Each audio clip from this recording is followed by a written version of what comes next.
Call of Duty will never be great again. So it's pretty obvious that for years now, and not even the past few, I mean, probably at least the past decade, Call of Duty isn't what it used to be.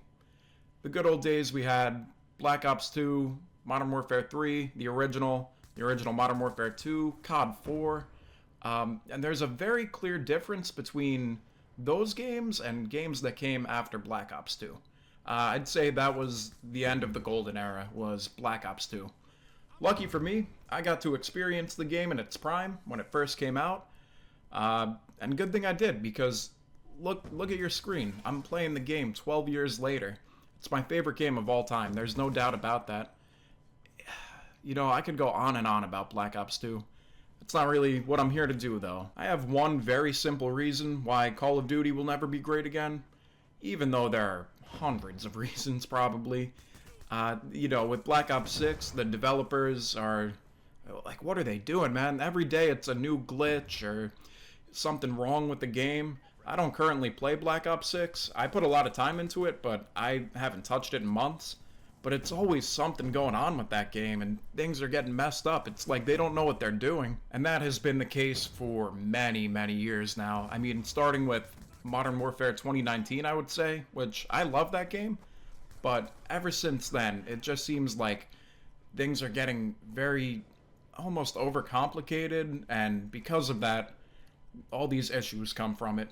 But I'm not going to talk about any of those issues, because I think there is an overlying one that outweighs them all, and if it isn't obvious what I'm referring to, that is skill-based matchmaking. So the gameplay you're watching right now, I picked intentionally. I went around with the pistol, the 5.7 on Black Ops 2, and I kind of had this thought about talking about skill-based matchmaking, and I figured what better way to show it off than by using a pistol in a modern Call of Duty lobby. You might be like, what? Like, I'm kind of confused. What do you mean? Well, let me break this down. When we play COD, the newer CODs with skill-based matchmaking, we get put into games based on our skill. And the truth is, like, if you're on YouTube watching a Call of Duty video right now, and you go further than that, like, you don't just play the game, you play the game and consume content of the game, odds are you're a little more serious about it than the dad who comes home and plays a couple games after work. So I'm going to assume that if you're watching this, you're a high average to above average player. You're involving yourself more with Call of Duty than just straight up playing the game. That makes sense, right? So I assume you're a little more serious about it than other people. So with that being said, let's say we're all above average at the game, right? We're all maybe 2 KD players, 1.5 KD. I mean, 2 might be stretching it a bit now, but we're good players, right? We get put into a game, and we just are matched up with clones of ourselves. It's not like you get put into a game and, oh yeah, here's this casual 8-year-old kid on the other team who really doesn't know what he's doing. That'll make it easy for me to get my streaks. No, if you're good at the game, you're getting put in lobbies with people who want to go pro. I mean, there's so many of them now. Streamers, people who just sweat. That's all it is. That's every above average lobby on a modern Call of Duty, is people who try their ass off and need to win. They need to win. They need to sweat. I, to an extent, get it, but I don't. Because I play the game for fun. I don't want to be the best. I've never tried to be the best. I don't think I'm even that great. I think I'm good, but I don't think I'm exceptional. I never have been. I don't play the game to win. I play Call of Duty because I like to have fun, and that's why I'm playing these older games. I can't have fun on the new games. Maybe I'll get in a few good matches after suffering through 5-6 terrible skill-based matchmaking lobbies, but then it's right back to it after the good match. So why did I even pick this gameplay with the pistol on Black Ops 2? Well, I remember back in the day, specifically Ali A. He posted a video dropping, I think, a nuclear with just the pistol. And, oh my god, like, it was crazy, right? Like, he's using the worst gun in the game. Not the worst. It's not a terrible gun. But a gun that gets severely outperformed by most other guns in the game. He used it and he went on a 30 kill streak. That's crazy, right? Imagine nowadays without reverse boosting, without getting in bot lobbies, taking, I don't even know what pistol is in Black Ops 6. I couldn't tell you. I forget. But imagine taking the quote-unquote worst pistol in that game. Just on an average game, you don't reverse boost. You are just playing in one of your normal lobbies and dropping 30 kills with it. Not happening. No chance of that happening unless, you know, you mess with the matchmaking. In the old days of COD, we used to be able to take whatever weapon into whatever game mode and do okay. I mean, it's not like even the best of players could go into every single lobby and always destroy kids with the worst weapon. But, I mean, if you're good at the game, you have something to show for it. Like, you're gonna do better than the people who aren't as good as you. You would play with people based off how well the connection would work for everybody, not the skill level. It would be random. Randomized skill levels throughout the lobby. And, you know, maybe you're new to the game. We all were at one point. And you get destroyed. You're not doing good at all. All day you play, and you keep going negative every game. Well, I mean, for me, and for probably all of you, if that was the case, we wanted to get better. We kept playing until we got better. But now, if you hop on Call of Duty or a new player, you're not good, no worries. You're just gonna play other people who aren't good.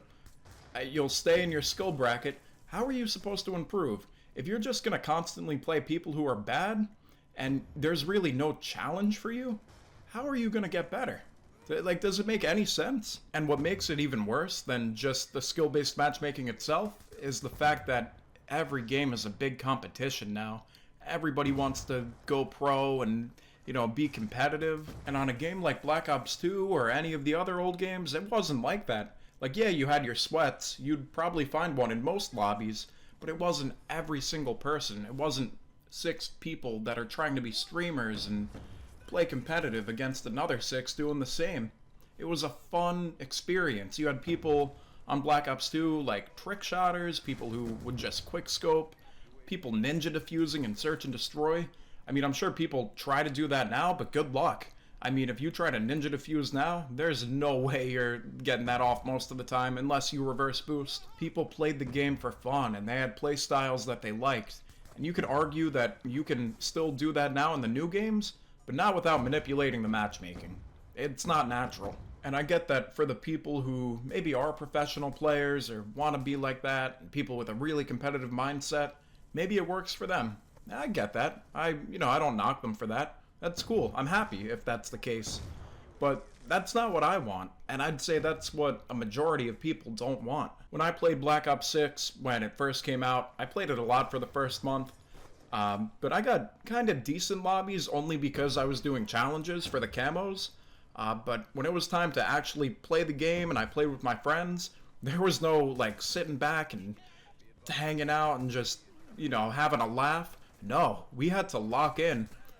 It's crazy. Every game, you've got kids on the other team. They're either pre-firing or, you know, jumping around corners, and the movement, I don't even want to talk about. The movement demons are crazy, and it's kind of like, if you want to do good, you have to conform. You also have to adopt that mindset, so it creates this very, very competitive atmosphere, which I don't think it should be like that in a public lobby. That's why we have ranked playlists. Skill-based matchmaking and ranked, I would 110% support that. Why is it in just random public matches? What sense does that make? I feel like every year the topic of skill-based matchmaking comes up and people try to create a movement to get rid of it. I 110% believe it is never going away. I think no matter what people say, no matter what happens, it's here to stay until the end of the franchise. I wish that wasn't the case, but I couldn't see it any other way, unfortunately. And it really sucks because, like, I always think of, what if, like, a friend and another friend were playing the game. One friend's really good at the game, the other friend's not good at all. So now the kid who's not too good is going to go in and get destroyed. Like, I've heard stories that are very similar to that, and it's sad. Like, I've heard of people not being able to play with their friends because of that, because they get destroyed. It's so backwards. It's like the opposite of the purpose of gaming. And when I play Black Ops 2 on Plutonium here on PC, there's no skill-based matchmaking because it's only servers, but I feel like as a result of just the competitive nature of gaming now, due to skill-based matchmaking, it kind of has found its way into Plutonium on Black Ops 2. Like, almost every lobby I get into is crazy. This gameplay was definitely the best lobby I got while I was trying to use the pistol. But before that, like, I'm on Nuketown, I'm getting flashed every spawn, I'm getting EMP'd. It's just insane, man. Call of Duty overall, just any title, as of right now, is just so toxic with this over-competitiveness. Like, I just want to sit back, have fun, and play a couple games. But I guess that is something we have to deal with. It sucks, but that's what Call of Duty's come to. So yeah, that's kind of my thoughts on Call of Duty's future and skill-based matchmaking and how I think, personally, it won't get any better. It is what it is, right? I mean, we still have these old games we can play, which is where I'll stay. I mean, they're my favorite games, so I'm probably not going anywhere. But yeah, if you agree with me or disagree with me, let me know. Leave a comment. What was the first Call of Duty you played? I would love to know where you got started with the series. But yeah, that's it for me. Thank you so much for watching, and I will see you in the next one.